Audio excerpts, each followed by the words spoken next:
car tu es Dieu au-dessus de la terre. Mesdames et messieurs, bon matin. Nous sommes lundi 31 janvier, vraiment la dernière journée de l'année. Ça me fait plaisir encore une fois de vous retrouver en si grand nombre comme tous les matins dans vos commentaires ou dans vos likes. Je vous aime beaucoup, beaucoup, beaucoup. Ce matin, nous allons continuer dans Esther 9. Le titre, c'est Festin des Puritains. Donc, c'est 17 jusqu'à 27. Je lis pour vous. Ces choses arrivaient le 3e jour du mois d'Adar. Les Juifs se reposaient. Le 14e, ils en fit un jour de festin et de joie. Ceux qui se trouvaient à Sus s'étant rassemblés le 3e jour et le 4e jour se reposaient. Le 5e jour, ils en fit un jour de festin et de joie. C'est pourquoi les Juifs de la campagne qui habitaient la ville sans muraille font du 14e jour du mois d'Adar un jour de joie et de festin et de fête, où l'on s'envoie des portions les uns aux autres. Mardochée écrivit ces choses et il envoya des lettres à tous les Juifs qui étaient dans toutes les provinces du roi d'Asséus, au près et au loin. Il leur prescrivait de célébrer chaque année le 14e jour et le 15e jour du mois d'Adar, comme les jours où ils avaient obtenu du repos en se délivrant de leurs ennemis, et de célébrer le mois où leur tristesse avait été changée en joie et leur désolation en jour de fête. Fait ces jours des jours de festin et de joie, où l'on s'envoie des portions les uns aux autres, où l'on distribue des dons aux indigents. Les Juifs s'engagèrent à faire ce qui avait déjà commencé et ce que Mardochée leur écrivit. Car Haman, fils d'Amad et de Gagit, ennemi de tous les Juifs, avait formé le projet de les faire périr. Ils avaient jeté le pu, c'est-à-dire le sort, afin de les tuer et de les détruire. Mais Esther s'étant présentée devant le roi ordonna par écrit et de faire retomber sur la tête d'Haman le méchant projet qu'il avait formé contre les Juifs et de les faire pendre au bois, lui et ses fils. C'est pourquoi on appela ces jours Purim, du nom de Pur. D'après tout le contenu de cette lettre, tout ce qu'ils avaient eux-mêmes vu et tout ce qu'il leur était arrivé, les Juifs prirent pour eux, pour leur postérité et pour tous ceux qui s'attachaient à eux. La résolution et l'engagement irrévocable de célébrer chaque année ces 2 jours selon le mode inscrit et au temps fixé.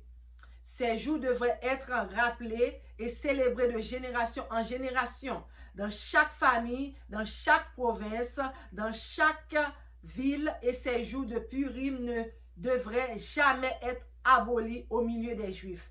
Les souvenirs s'en effacer parmi leurs descendants.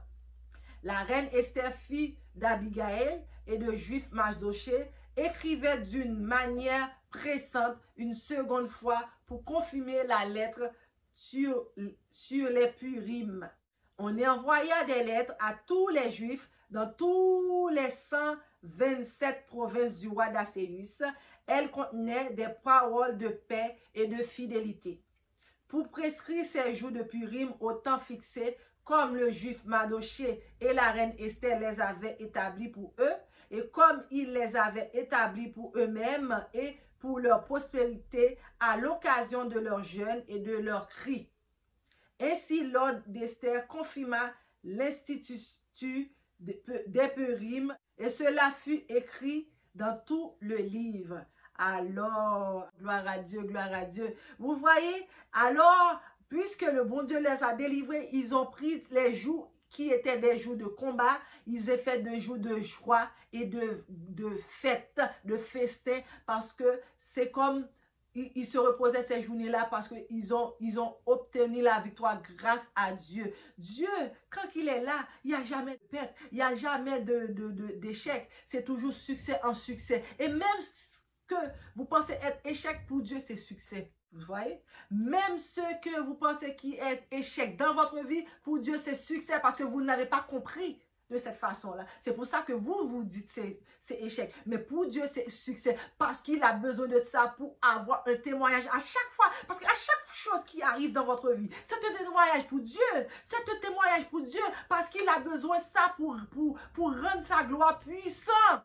Donc, peut-être vous traversez un problème, vous pouvez dire, oh mon Dieu, il n'y aura pas de solution. Mais pour Dieu, il y a déjà une solution. C'est parce que vous regardez le problème du bout de votre nez. Vous n'avez pas vu la solution. La solution est déjà là, à votre portée. Mais comme vous êtes focusé sur votre problème, vous n'avez pas vu la solution. Mais la solution, Dieu a toujours mis la solution devant vous parce que vous êtes focusé de votre problème. Donc, vous n'avez pas vu la solution du problème. Le problème est fait pour être là, mais la solution est toujours là, venant de Dieu. Donc, le peuple s'est confié à Dieu et Dieu leur a donné une solution. Maintenant, il est en train de se réjouir en Dieu. Il fête, il sépare la nourriture entre eux. Il donne des jours de joie, de festin pour faire des fruits. C'est un jour pur qui s'appelle ça Purim. Pour purifier ces jours-là. Hein?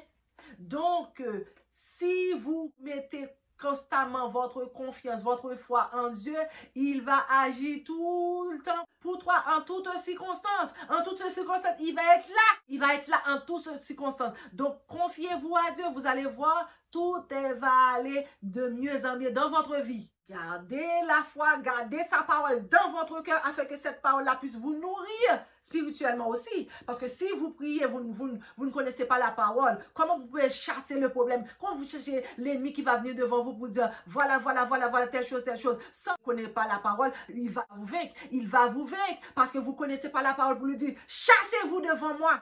Ôtez-vous devant moi, car il est écrit, on ne peut pas faire telle chose. Mais si vous ne connaissez pas la parole, comment vous allez faire pour le chasser? Vous allez prendre qu'est-ce qu'il va vous dire pour agir content que c'est la vraie vérité. Pourtant, c'est faux. Il veut vous troubler dans votre tête. Il veut vous faire croire que ça, c'est telle chose. Et pourtant, c'est le contraire. Donc, confiez-vous à Dieu et connaître sa parole aussi autant. Autant aussi, il faut connaître sa parole. Autant de prier, il faut connaître la parole de Dieu. Il faut lire la Bible pour connaître sa parole, pour connaître sa volonté pour votre vie. Si vous ne lisez pas la parole, comment vous allez savoir la volonté de Dieu pour vous? Vous pouvez dire que moi, j'ai besoin d'une maison. Mais sa volonté pour vous, ce n'est pas avoir une maison, c'est avoir un appartement pour avoir du temps, pour se consacrer à lui. Vous pouvez dire, moi, j'ai besoin d'une voiture. Mais sa volonté pour vous, ce n'est pas avoir une voiture, c'est avoir un vélo. Parce qu'il a besoin de vous pour vous consacrer à lui. Parce qu'il prend sa joie dans votre gloire. Quand vous louerez Dieu, quand vous faites l'adoration pour lui, c'est là qu'il se réjouit, qu'il prend sa gloire. Donc, confiez-vous, gardez la foi, gardez Dieu en tout temps dans votre cœur. Il agira pour vous, peu importe les circonstances.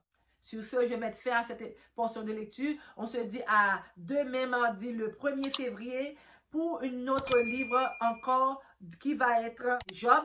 Donc, on se dit à demain pour une autre lecture. Je vous dis aussi, si c'est la première fois, vous passez par là, n'hésitez pas à vous abonner à la chaîne, activer toutes les petites cloches de notification pour être notifié à chaque fois que je poste une nouvelle vidéo. Je vous dis bye bye, à la prochaine pour une autre vidéo.